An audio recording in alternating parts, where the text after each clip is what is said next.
Hi everybody, this is Misty, aka Frankenbelly. This is my 3-year post bariatric Roux-en-Y reversal video. So most of you already know my backstory from my channel. At 6.5 years out, I had severe dumping out of nowhere off of everything, and post-periodontal hypoglycemia would come in return. I had severe anemia, malnutrition, just tons of complications later on out, and I had a gastric bypass, take down or reverse in order to save my life. Well, it worked because it's 3 years later. I'm still here. I'm still very happy with the decision that I made for me and for my family. I am still dealing with a few complications, one from the post-bariatric Roux-en-Y initially, which is a post-periodontal hypoglycemia. Came back about a year later. This is from the original gastric bypass. It's not from the reverse. It's the same identical thing. I don't have dumping syndrome, but I do have where I go low every time after I eat. So it's just the way I'm able to control it now mainly is through diet modifications, and I have this little meter that I wear, this Dexcom, that tells me if I'm dropping, too fast or too fastly, so then I could eat more in order to bring it up. So the one thing I did get from the reverse was gastroparesis. This can be from mild to severe. I would say mine is not severe, but it's not mild either. It's moderate. I do have flares.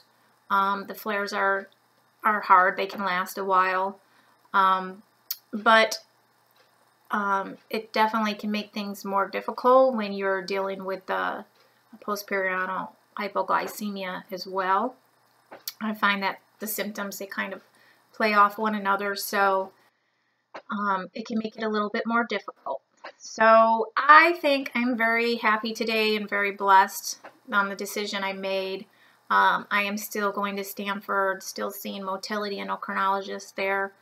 I'm going to have lifelong complications. I'm going to be stuck with reactive hypoglycemia for the rest of my life, thanks to a decision of making gastric bypass a choice that I had no idea of, because in 2006, even though I did find cases of it on the internet after the fact, my doctor did not make me aware of the situation and the severity of the complications, like the anemia that can't be treated with pills.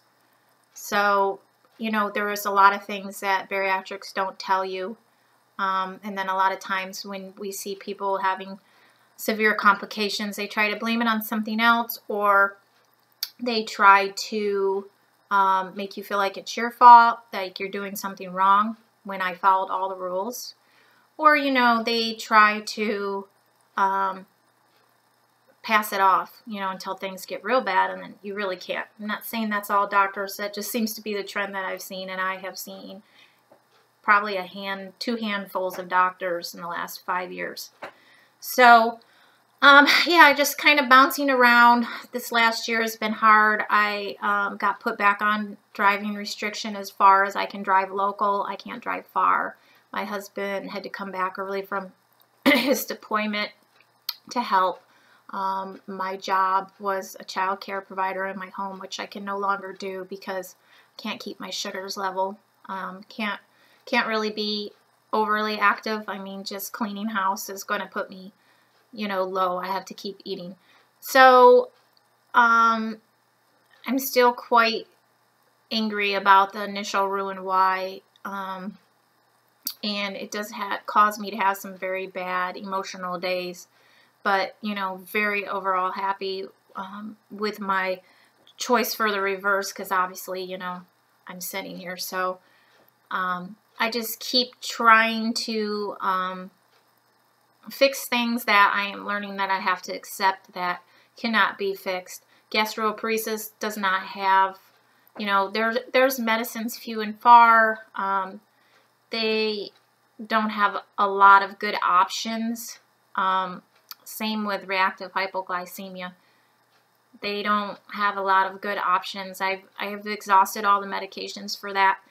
So I would say why it's been a bumpy year. This day definitely reminds me that I am blessed and to be happy to be here, to see my children grow. And, you know, even though gastric bypass is taking so much from me, and it still is, I can be thankful for having some good things in my life as well. So, yeah, this is short and sweet, but it was just a quick update to let everyone know how it's going at 3 years out. Also, I would like to add, you know, when my surgeon did mine, I really had to press for it, just because the fact is he did not want to see me get fat again. I heard that numerous times. He knew how dire my health was, and initially was why he decided, you know, to do my reversal for me. I did advocate for myself. Sometimes you really need to do that because, you know, who's going to advocate for you if you don't?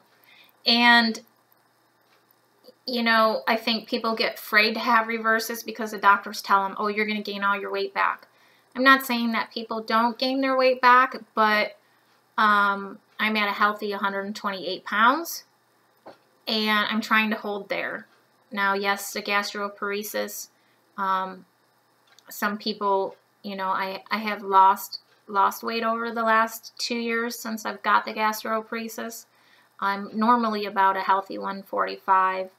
So, yeah, so I just wanted my bariatric surgeon to know, you know, because his comment to me right after I got off the table the next morning was, you know, oh, you know, in 6 months to a year, I'll see you back here and give you a sleeve because you're going to gain all your weight back. So, you know, that can be one fear that gets triggered for people to not have a reverse when they have severe complications. I have even had a few people that have died because their complications were so severe, but they would refuse to get a reverse because the fear. Also, another thing I think people are afraid of is really, you know, having the reverse. Doctors really scare people and say, oh, we can't do this, or it's too dangerous. And, you know, I talk to lots of bariatrics, and if you have a good skilled surgeon, even my surgeon, who I was his first reverse, but, you know, he had probably 10,000 weight loss surgeries under his belt by that, told me that there's an actual different procedure that they do for a revision that's actually even worse and more dangerous. But, you know, if he did say, if we can take you apart, we should probably better know how to put you back together if things happen.